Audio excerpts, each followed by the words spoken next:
Ayaw. Ayaw pa. Ano pang alam mong animal, Kuya? Ano pa alam na animal ni Kuya, ni Kuya Ellie? Bukod sa dog niya umiinom ng milk. Hindi pala rabbit ko din. Meron akong aragang saka itik, saka rabbit. Rabbit? Tapos, May rabbit ka po? apo, rabbit, aso, tikilaok. Ano pong kinakain ng tiktilaok? Ng chicken? Ng rooster?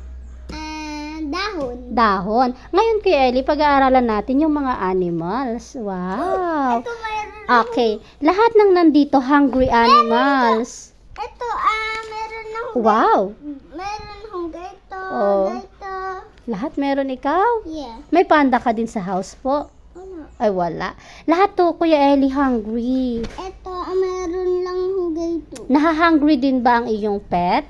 Nagugutom din po sila? Oh, Sabi. wow. Sabi, pag nagugutom, ganyan. Kuya Ellie, lahat to hungry na. Nandito yung food nila. So, kailangan i-connect ni Ellie Wala po akong ganito. sa kanyang food para makakain siya. Okay po. Kuya Ellie, i-connect mo daw ang rabbit. Hindi nabubuksan. Hindi talaga na-open. Okay, can you do it, Kuya Ellie? This is your pencil. You use your pencil. Okay. Sabi ng rabbit, I'm so hungry. O, lagyan mo nga siya ng line. Papunta po sa carrot, Kuya Ellie.